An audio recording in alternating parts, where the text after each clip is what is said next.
मंजुलिका की जिंदगी का बस एक ही सपना था, पोल्टू को दूल्हे के रूप में देखना। अहाना से वह कई बार कह चुकी थी, अब हमारी बस यही ख्वाहिश है पोल्टू दादा को दूल्हा बनते देखने की।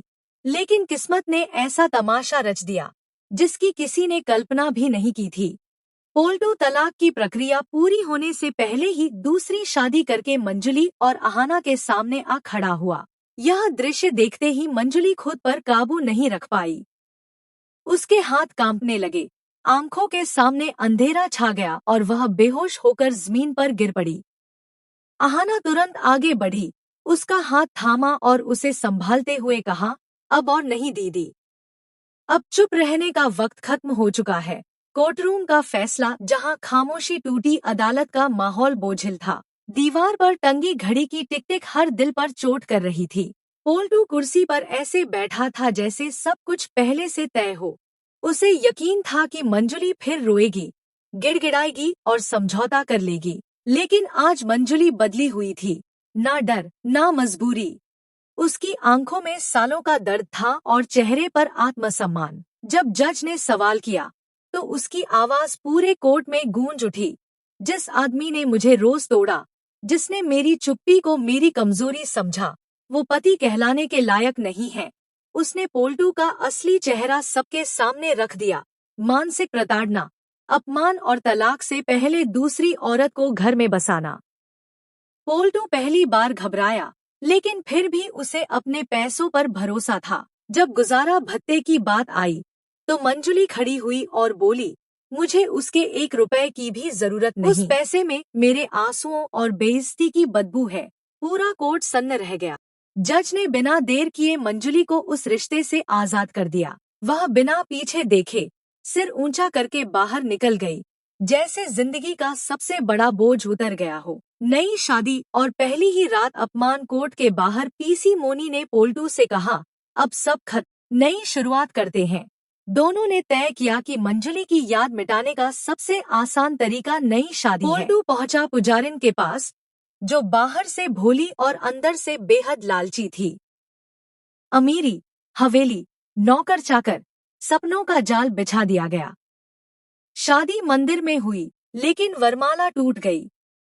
पंडित ने अपशगुन बताया, मगर मोनी ने जबरदस्ती रस्म पूरी करवा दी। शाम को जब नई दुल्हन घर पहुंची तो दरवाजा अंदर से बंद था। ना रोशनी, ना आवाज। पड़ोसी ताने मारने लगे। पुजारिन का घमंड चकनाचूर हो गया। उसी वक्त कहीं दूर मंजुली एक नई सुबह की ओर बढ़ रही थी। अहाना का फैसला अब चुप्पी नहीं। इधर अहाना ने ठान लिया था, अब पोल्टू को सबक सिखाया जाएगा। जज के सामने वह सारी सच्चाई खोल देती है। ठकुराइन भी अपने बेटे को नहीं बचा पाती। पोल्टू की करतूतें सामने आती हैं और जेल का रास्ता तय हो जाता है। ऑफिस ड्रामा जहां अहाना बनी मिसाल। ऑफिस में सबको लगा अहाना की नौकरी गई। राजू और उसके साथी ताने मार रहे थे। लेकिन तभी हेड ऑफिस का मेल पढ़ा जाता है, प्रोजेक्ट पास, रीजन का बेस्ट प्रोजेक्ट, प्रमोशन और 7 लाख रुपए का चेक। दुर्गा देवी को सबके सामने चेक सौंपा जाता है। अहाना की आंखों में खुशी और आत्मविश्वास था। ठाकुर हवेली का फैसला। तलाक के कागजों पर दस्तखत के बाद पोल्टू ने पारो को घर से निकालने की कोशिश की, लेकिन अर्जुन आगे आया। रिश्ता टूटा है, हवेली से नहीं। फैसला साफ था, पोल्टू बाहर जाएगा। अहाना ने पारो को गले लगाया और कहा, यह घर आपका है। अब कहानी बदल चुकी है। यह सिर्फ तलाक या शादी की कहानी नहीं रही। यह कहानी है घमंड बनाम आत्मसम्मान, साजिश बनाम सच्चाई, औरत की खामोशी नहीं, उसकी ताकत की। आने वाले एपिसोड में तूफान तय है। ठाकुर हवेली हिलने वाली है।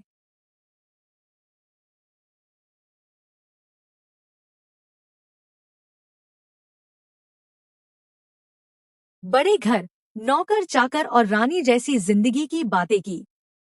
पुजारिन के मन में लालच की आग और भड़क उठी। उसने सोच लिया कि एक बार इस घर की मालकिन बन गई तो सबको वहां का रास्ता दिखा देगी। उसे जरा भी अंदाजा नहीं था कि वह जिस घर में कदम रखने जा रही है, वह उसके लिए किसी जाल से कम नहीं है।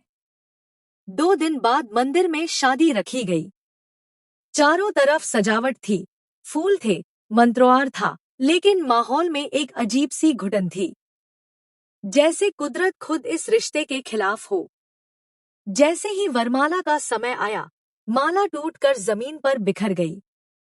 लोगों ने कान्हा फूसी शुरू कर दी।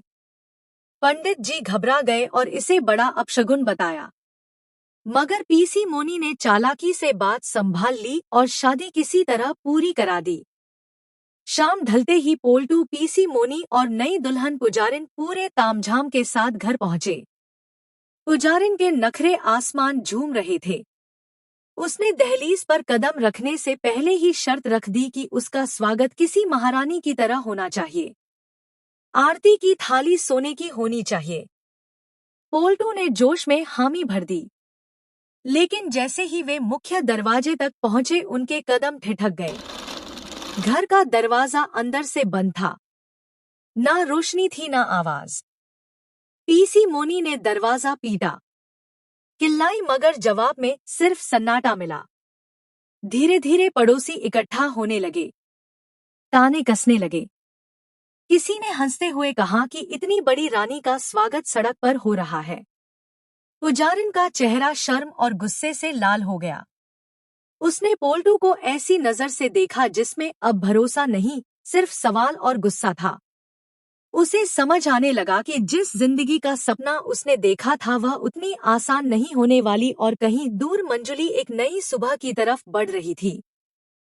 पुराने डर, पुराने रिश्ते और पुराने जख्म पीछे छोड़कर अब कहानी सिर्फ तलाक और दूसरी शादी की नहीं रह गई थी।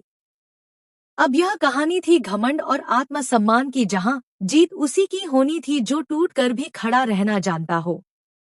पोल्टू दादा को पड़ गया बहुत बड़ा भारी अहाना से पंगा लेना, क्योंकि जज के सामने अहाना पारो को बोल देती है, पारो दीदी आपको पोल्टू दादा का सच्चाई जज के सामने बता देना चाहिए। लेकिन पारो डर रही थी पोल्टू का सच्चाई बताने से। लेकिन अहाना पोल्टू को जज के सामने सबक सिखाती है। सरपोल खुलेगी, अहाना पोल्टू की करतूत आएगी जज के सामने और पोल्टू दादा को जाना पड़ेगा जेल, क्योंकि ठकुराइन अपने बेटे पोल्टू को नहीं बचा पाएगी। अब अहाना फैसला कर ली हुई है पोल्टू को सबक सिखाने के लिए अहाना से टकराने की कीमत अब ठाकुर परिवार को चुकानी ही पड़ेगी। दंगल टीवी के सुपरहिट शो बड़े बनकर के छोटी बहू के आने वाले एपिसोड में ऐसा भूचाल आने वाला है जो ठाकुर हवेली की नींव तक हिला देगा। यह सिर्फ कहानी नहीं बल्कि इंसाफ, हिम्मत और औरत की ताकत का सबसे बड़ा उदाहरण बनने वाला है। कहानी की शुरुआत एक ऐसे ऑफिस से होती है जहां माहौल इतना भारी है कि हर किसी की धड़कन तेज हो चुकी है। दीवार पर टंगी घड़ी की टिक टिक किसी सजा की गिनती जैसी लग रही है। आज वही अहाना कटघरे में खड़ी है जिसे सब एक सीधी साधी चुप रहने वाली लड़की समझते आए थे। चारों तरफ उसके सीनियर अफसर और सहकर्मी खड़े हैं। उनकी आंखों में सवाल नहीं, जलन और शक है। राजू और उसके दोस्त पास आकर धीमी आवाज में ताने मारते हैं, बिना इजाजत फाइल हेड ऑफिस भेजी, अब तुम्हारा करियर खत्म। उनके चेहरे पर जीत की मुस्कान थी। उन्हें पूरा यकीन था कि अहाना अब अपमानित होकर निकलेगी। अहाना की आंखें नम थी, लेकिन उसकी रीढ़ सीधी थी। वह जानती थी कि उसने कुछ गलत नहीं किया। अचानक केबिन का दरवाजा खुलता है। गांगुली सर बाहर आते हैं और पूरा ऑफिस सन्न हो जाता है। राजू के चेहरे पर मुस्कान चौड़ी हो जाती है। उसे लगता है अब फैसला सुनाया जाएगा, लेकिन अगले ही पल कहानी पलट जाती है। गांगुली सर कहते हैं कि अहाना हेड ऑफिस से आया मेल सबके सामने पड़े।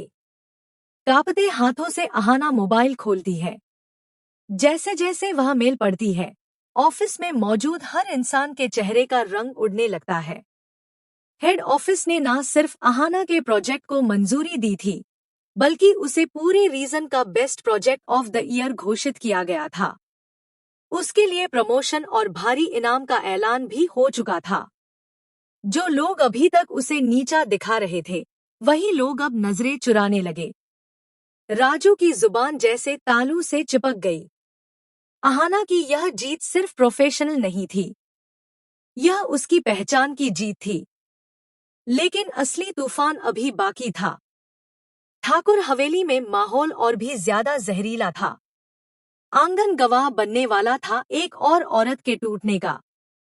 पोल्टू पूरे घमंड के साथ कुर्सी पर बैठा था।